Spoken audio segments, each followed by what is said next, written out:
Kaibigan, marami po nagtatanong sa akin, paano maging healthy ang kidneys natin? Paano daw aalisin yung mga bato, yung mga dumi sa kidneys natin?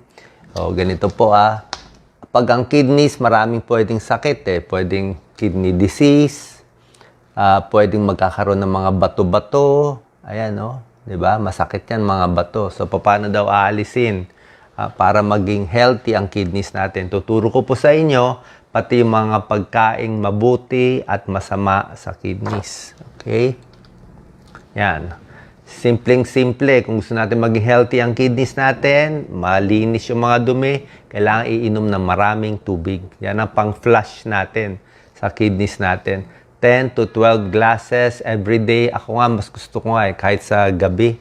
Oo, kahit gabi na minsan gigising na lang ako madaling araw kasi pag hindi ako umiinom sa gabi, minsan magiging very yellow. Oo, lalo na yung mga may kidney stones, kahit sa gabi, pinapainom ng tubig para ayaw mong maging madilaw masyado ang kidneys. Pag madilaw na ihi mo, inuman mo na agad. Yan talaga, panlaban natin yan sa sakit sa kidneys. Second, yung sa diet natin, sa kinakain. Ang masama sa kidneys na bawal o iiwasan yung maalat. Yun talaga kalaban. Pag sobra alat, patis, toyo, actually ketchup Ketchup, high salt din, bawasan din yung ketchup. Delata, noodles, chichirya. Pag sobrang alat ang kinakain, pwede magmanas, pwede tumaas ang blood pressure. Pag tumaas ang blood pressure, yan ang number 1 cause. Number 1, number 2 cause ng kidney failure sa Pilipinas. High blood. Bakit na high blood? Sobrang alat. Mga delata, kung mahilig kayo lagi sa delata, napakaalat. Pagkakain sa karinderya, sa restaurant, nako, inaalatan talaga masyado sa mga nagluluto, sa mga chef. Baka pwede mas matabang na lang konti, bigyan mo na lang ng asin o toyo. Parang choice na nila kung gusto pa nila dagdagan. Tingnan din yung mga binibiling pagkain. Piliin yung mas low sodium. Tingnan nyo yung ingredients. Okay? Ang healthy talaga sa kidneys, sari-saring prutas at gulay. Fresh, mas maganda. Anong klaseng prutas at gulay? Mansanas, ubas, strawberry, mga onions, tomatoes, kamatis, sibuyas, talong, cauliflower, itlog, pwede ang isda, at any mga leafy green vegetables. Wala naman talagang bawal. Alam ko may ibang nagsasabi na baka bawal yung sobrang spinach, sobrang asparagus. Actually, hindi naman gaano. Pwede naman po. Worried sila doon sa mga oxalate daw Baka mag-cause ng kidney stones. Hindi naman. Kumain lang kayo nitong gulay, damihan lang pag-inom ng tubig, healthy po pa rin yan. Mas okay pa rin yan, basta bawas lang doon sa alat. Okay? Pagdating sa paglinis, alam ko marami kayong nababasa na kidney cleansing, di ba? Itong mga healthy na shakes, wala naman masama. Healthy naman talaga to. Pwede sa kidneys, pwede sa liver. Pero wala talagang scientific na pag-aaral nagsasabi na pag ininom mo to, gagaling ka na. Hindi po ganoon Pero syempre, pag kinain mo, puro french fries, puro maalat, magkakasakit tayo agad doon. Kung dito, at least neutral ang epekto sa kalusugan, mas healthy pa. Ang issue ko lang sa mga shakes, kung meron kayong diabetes. Kung may diabetes kayo, baka hindi pwede masyado maraming fruit shake. Baka isang baso lang. Kasi matamis din siya Oo, ayoko masyado matamis Pero kung healthy kayo, nag-exercise, pwede po to. Ito mga vegetables, mga pipino na shake, pwede yan. Gulay, pwede kahit diabetic ka. Okay? Tsaka, mas healthy din naman yung prutas mismo, yung gulay mismo, kasi may fiber yun Ito, mas wala ng fiber. Pero mas madali lang inumin. Okay? So, yan, mga natural juice, panglinis din yan sa kidneys natin. Pagdating sa mga tableta, kailangan mag-iingat tayo. Actually, mas concerned nga tayo sa mga dietary supplement, herbal supplement. Tanong niyo muna sa doktor nyo. Kasi lalo na yung nabibili sa ibang bansa, mahirap po Meron doon may side effect din Paalam niyo muna sa doktor nyo. Kahit sa vitamins, ang gusto ng mga nephrologists, pag vitamin C, 500 milligrams a day. Ayaw nila masyado mataas. Like kay Dr. Montemayor, isang nephrologist, sabi niya, Pag 2,000 milligrams ng vitamin C, para sa kanya, masyado mataas na sa kanya yun eh. Baka magkaroon ng kidney stones. Diba? Lalo na kung prone kayo. Doon lang tayo sa tamang dosis ng vitamins. Huwag na masyado yung high dose ng vitamins. Kasi pag sobra, iniihi rin natin eh.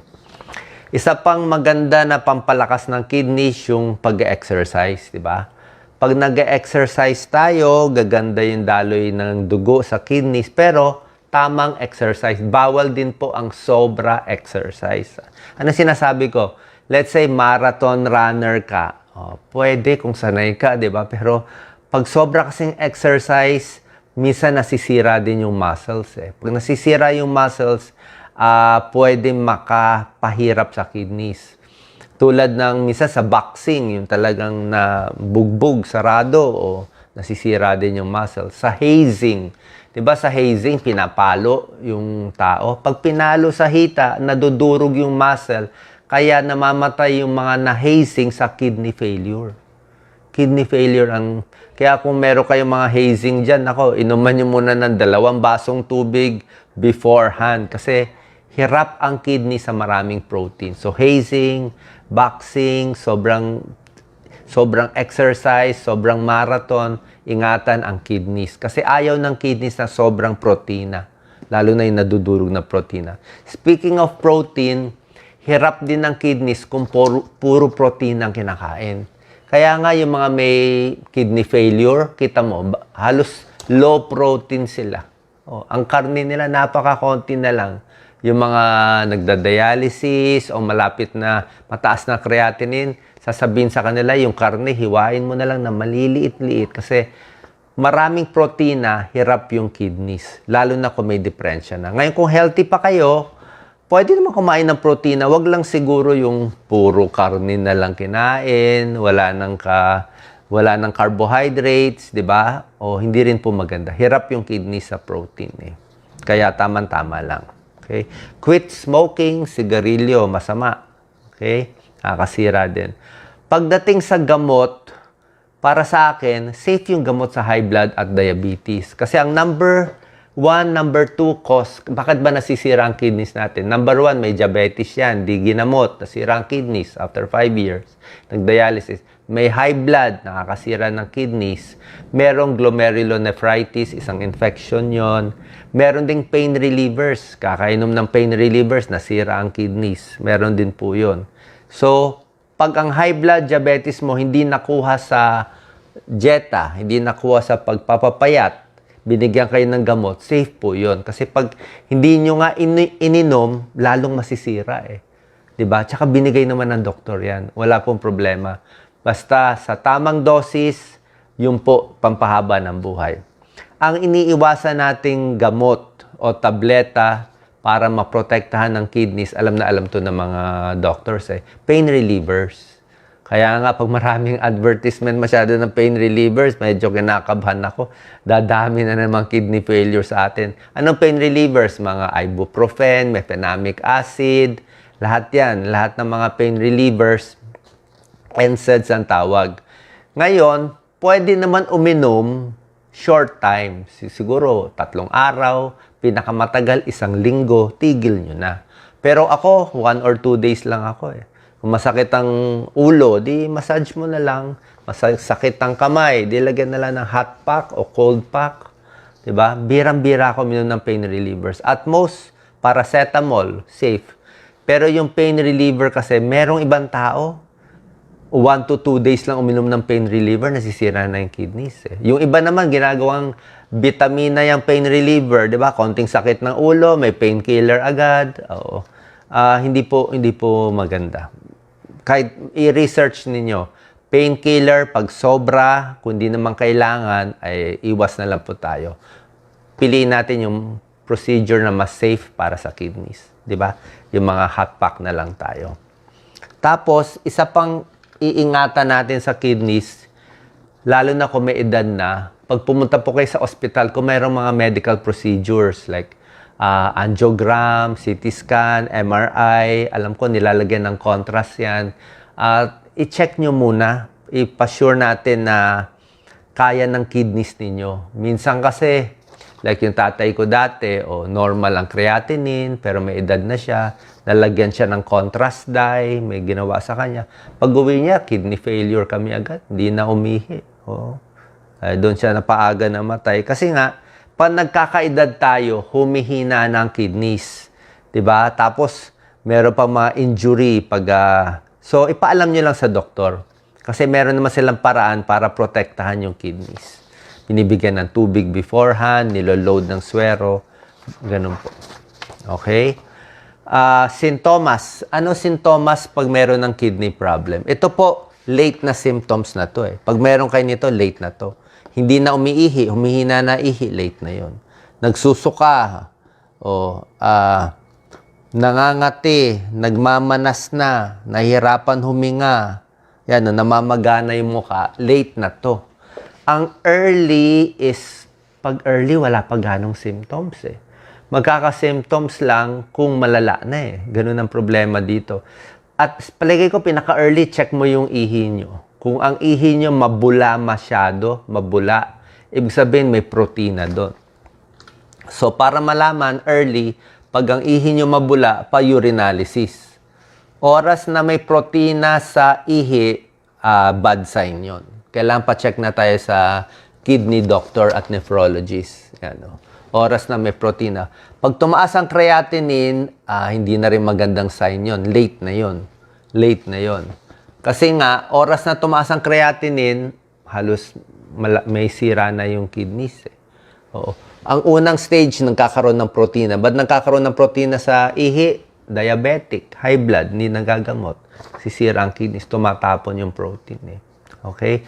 Pag kidney stones naman, kidney stones, sobrang alat, matatamis, toyo, bagong, di ba? Dito, sa likod naman ang sumasakit. Napakasakit ng kidney stones. Ako, naka-kidney stones na. Kasi tinipid ko lang inom ko ng tubig. Nung resident ako ayoko punta sa CR. Ang dami ko pasyente tinitingnan. Di ako gano'n umiinom. Yan, na-kidney stones tuloy ako. So, magtiyaga na lang kayo sa kakapunta sa banyo. Wala pong choice Talagang kailangan uminom tayo ng tubig. Lalo na sa Pilipinas. Tingin ko stone former tayo sa Pilipinas. Yan, chronic kidney disease, high blood, diabetes, glomerulonephritis, yan ang top 3 causes. Nahirapan umihi, namamaga. Pag hindi natin ginamot to, tumataas ng creatinine, ito yung kinakatakot natin, dialysis. Kidney transplant na lang makakatulong sa atin. Napakamahal niyan po. Sobrang mahal. Okay? So, yung mga tinuro ko po sa inyo, itong mga tips, ano pwede, ano bawal, ito po yung summary. Yan ang summary. Di ba sinabi ko sa inyo? Mga bawal para sa kidneys, high salt. Salt ang kalaban. Sigarilyo. Ito, sobrang kape. Siguro kung 6 na tasang kape, sobra na. Sigarilyo, kulang sa tulog, sobrang stress, hindi umiihi agad, pinipigil ng ihi, kulang ang pag-inom ng tubig, diabetic, high blood, uncontrolled blood sugar. Ito, sinabi ko sa inyo, high protein, masama sa kidneys. Sobrang alak. Ito, sobrang pain reliever. Sinabi ko sa inyo, yan. Sobrang pain reliever. At kung maraming mga infection sa katawan. Isa pa pala, dapat bawasan ang soft drinks na kulay itim or brown. Okay? Diba may soft drinks na maputi lang, like 7-Up o Sprite. Yan, pwede yun kung gusto nyo. Diba? Tubig nga mas gusto ko. Pero yung dark colored na soft drinks, mas maganda po iwas na lang or bawas na lang. Lalo na kung may kidney problem o kung may lahi kayo ng kidney disease. Kasi yung mga dark colored, may additive na phosphorus.